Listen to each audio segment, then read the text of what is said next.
चलिए आगे बढ़ते हैं और इस एक और बड़ी खबर का रुख करते हैं। ईडी यानी प्रवर्तन निदेशालय के इस हवाले से यह खबर सामने आ रही है, लेकिन एक और बड़ी खबर आपको बता दें, अगले हफ्ते होगी विपक्ष के अविश्वास प्रस्ताव पर चर्चा।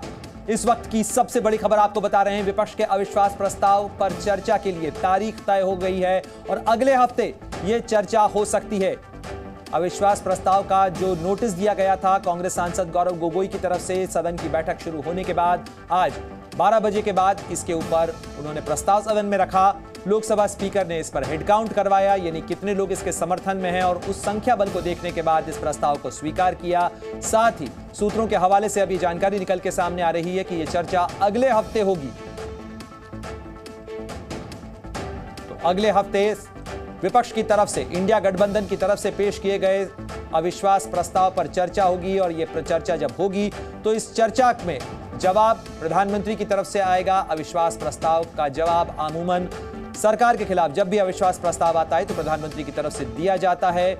तो दोनों ही तरफ से तैयारी पूरी हो चुकी है। अविश्वास प्रस्ताव की अगर बहस होती है तो मणिपुर के मुद्दे पर जहां सरकार को कटघरे में खड़े करने की कोशिश करेगा, विपक्ष लगातार इस बात की मांग कर रहा था कि इस मुद्दे के ऊपर प्रधानमंत्री जवाब दें, तो वहीं सरकार की तरफ से भी इस मामले पर तैयारी कर ली गई है कि मणिपुर का मुद्दा उठता है तो केंद्रीय गृह मंत्री अमित शाह इस चर्चा में जवाब देंगे।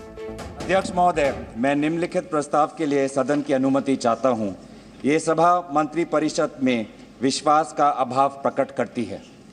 मैं उन सदस्यों से जो इस प्रस्ताव की अनुमति दिए जाने के पक्ष में ये अनुरोध करता हूं वो अपने स्थान पर खड़े हो जाएं।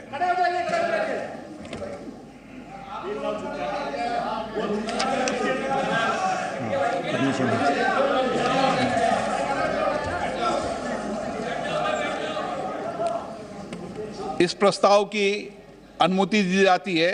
मैं सभी दलों के नेताओं से चर्चा कर और नियमों के तहत उचित समय पर चर्चा करने की तिथि से आप सबको अवगत करा दूंगा।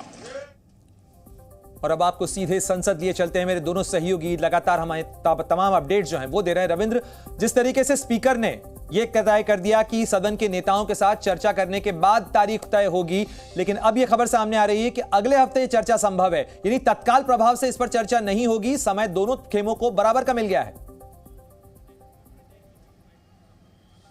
बिल्कुल, आप देखिए कि जैसे पहले ही बात कर रहे थे कि अगले 2 दिन प्रधानमंत्री यहाँ पर नहीं है, दिल्ली में, राजस्थान और गुजरात के दौरे में, तो बहुत संभावना है कि अगले सप्ताह ही होगी।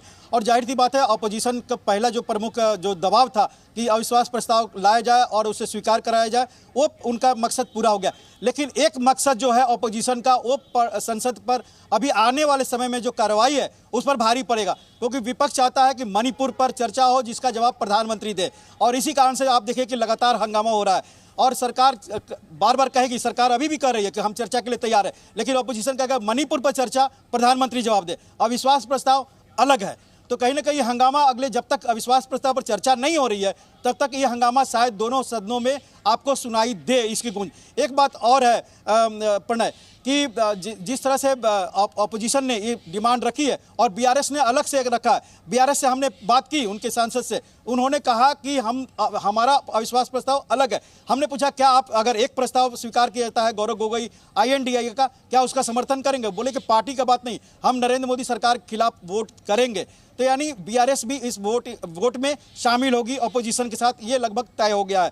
भले ही वो चुनाव में एक साथ नहीं लड़ेंगे, 2024 के लोकसभा चुनाव में एक साथ नहीं होंगे, लेकिन संसद के अंदर में अविश्वास प्रस्ताव पर वो INDIA के साथ बीआरएस रहेगी। मायावती की जहां तक बात है, आपने देखा कि जब प्रश्नकाल आज सुबह चालू हुआ था तो मलूक नागर अपने प्रश्न पूछा उन्होंने, जबकि अपोजिशन उस समय हंगामा कर रहा था। तो कहीं ना मायावती की स्थिति आप समझ सकते हैं, इसी से लग सकता है। तो अपोजिशन इस मसले पर एकजुट। बिल्कुल रविंद्र, मायावती मणिपुर के मुद्दे के ऊपर चिंता जताने के साथ साथ ये भी साफ कर चुकी थी कि इस मुद्दे के ऊपर यदि कोई चर्चा होती है, कोई बहस होती है और अगर इस पर कोई वोटिंग होती है तो मायावती यानी BSP जो है वो इसमें वॉकआउट करेगी। रवि त्रिपाठी भी लगातार हमारे साथ जुड़े हुए हैं। रवि, जरा ये बताइएगा कि आज एक तरीके से देखा जाए तो विपक्ष को बड़ी कामयाबी मिली, अविश्वास प्रस्ताव उसका स्वीकार हो जाता है और साथ ही बीआरएस जो है, जो कि औपचारिक तौर पर इंडिया गठबंधन का हिस्सा नहीं है, लेकिन वो ये साफ कर चुका है कि वो विपक्ष के साथ में वोट करेगा, यानी सरकार के खिलाफ वोट करेगा। तो संख्या बल में एक बूस्टर।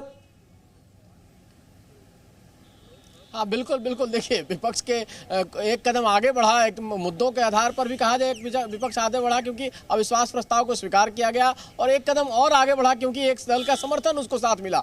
एक बड़ी खबर जो बीच में आई है अभी, वो खबर आई है कि मल्लिकार्जुन खड़गे ने, जो अमित शाह ने कल चिट्ठी लिखी थी उनको और अधीर रंजन चौधरी को, उसका रिप्लाई किया है। और मल्लिकार्जुन खड़गे ने साफ साफ कहा है उसमें कि आपके बातों पर भरोसा कैसे किया जाए गृह मंत्री जी, क्योंकि आपके कथनी और करनी में फर्क। रवि, जरा संक्षेप में ये भी लेकिन बताइएगा, जिस चीज का जिक्र रविंद्र कर रहे थे कि कहीं ये दाव उल्टा तो नहीं पड़ जाएगा, क्योंकि सरकार ने जिस तरीके से तेवर साफ किए हैं कि चर्चा अगर होगी तो फिर तमाम मुद्दों के ऊपर होगी, मणिपुर में केवल सेलेक्टिव चर्चा नहीं हो सकती, इसमें पश्चिम बंगाल भी आएगा, राजस्थान भी आएगा और छत्तीसगढ़ भी आएगा। बिल्कुल बिल्कुल, लेकिन देखिए जो विपक्ष की रणनीति है वो साफ है। विपक्ष ने ये तय किया है कि विपक्ष के जितने लोग बोलेंगे इस मुद्दे पर सिर्फ और सिर्फ मणिपुर पर बोलेंगे। सत्ता पक्ष की स्ट्रेटजी भी साफ है कि उसमें मणिपुर के साथ साथ वो राजस्थान के सांसद जो है राजस्थान के मुद्दे पर बोलेंगे, जो पश्चिम बंगाल के सांसद जिनको मौका मिलेगा वो पश्चिम बंगाल के मुद्दे को उठाएंगे, छत्तीसगढ़ वाले छत्तीसगढ़ के मुद्दे को उठाएंगे, बिहार वाले बिहार में जो महिलाओं के साथ अपराध हो रहा है उसके। बिल्कुल रवि, आप बने रहे हमारे साथ में, साथ ही रविंद्र भी लगातार हमारे साथ बने हुए। Zee News.